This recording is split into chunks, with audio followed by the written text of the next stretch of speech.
My people, I hear say prison break don't happen inside Oyo State. Say unknown gunmen don't go that side, go attack the correctional center for inside Oyo. And based on information what I get, these people now for midnight, now these people come there, come operate with better machine guns. Not be all this one way beside our police, they use to learn work. Serious things, now then these people carry they enter. And as it be, no be say this ones even come there now say they won't come kidnap anybody. No, these people just come there decide say they won't free all the prisoners where they inside say for no good reason. No. My people beg, they can join me watch.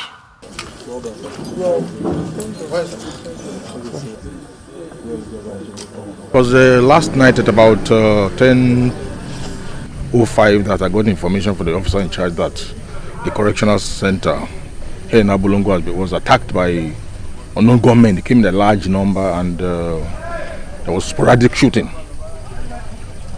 And they had explosives.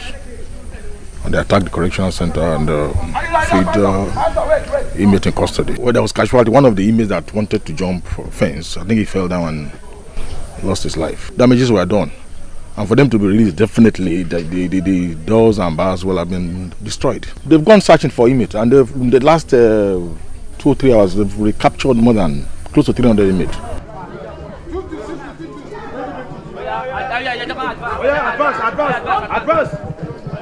Hey, now wow, on a sure say soon the whole prison where they inside Nigeria, they don't go release everybody come outside.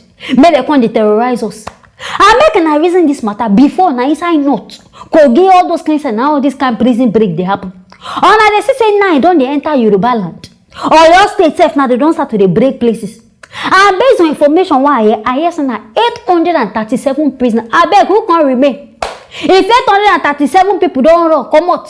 What it can remain here? And I beg I need to ask all this no government. Sometimes they are supposed to come. They come right on a pay. What will be on our essence of freeing these people? Not be so on a go get money.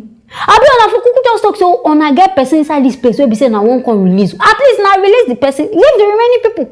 Now come bring out all the criminals. Now go see say now thief go begin plenty.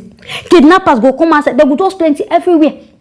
But this whole matter, this attack where happening, I get at the surprise for something. On I notice say one police official, one of them no wound. Not in fact, no scratch touch one person for body. But we hear say among the inmates, one person that it means say on no even attack these people at all. Among all the prison, all the securities waiting for prison, none of them even stand in these people. Say okay, we don't learn our work well, make we fight and these people on us there, they run for our life. In which are supposed to go they protect people. And I hope say this way beside they hear say on they pack people back. Hope say no go pack innocent people join. Because we know this our Nigerian police now so they behave like mad people. Now anybody will be so on see just because say now one gets that 837 now where they pack innocent people. But I beg make now wise up. Not be every day we they teach now one thing. Make CCTV there for prison yards. Not be only even prison yards, police stations and other places. At least this one will happen now. At least now go at least get some video of people who enter and people who come outside. Now no reason of those ones. Now when beside the thing don't happen finish now I come here saying the governor say they put CCTV. I beg to catch who? Shall the people who don't already run, I be the new people where they come inside now won't catch. Nigeria sometimes the way they govern this our country, if they make and they tire me. Because if like say we know they think now after something don't happen now our brain they open. Now when they think say okay we won't do something. But anyway, as I claim say I don't catch some people back, it they very very good. But at least make a try. Catch the unknown gunmen when they claim say I can attack here. Make we know so okay these people come here for such reason because nobody say they carry money, nobody say they carry anything.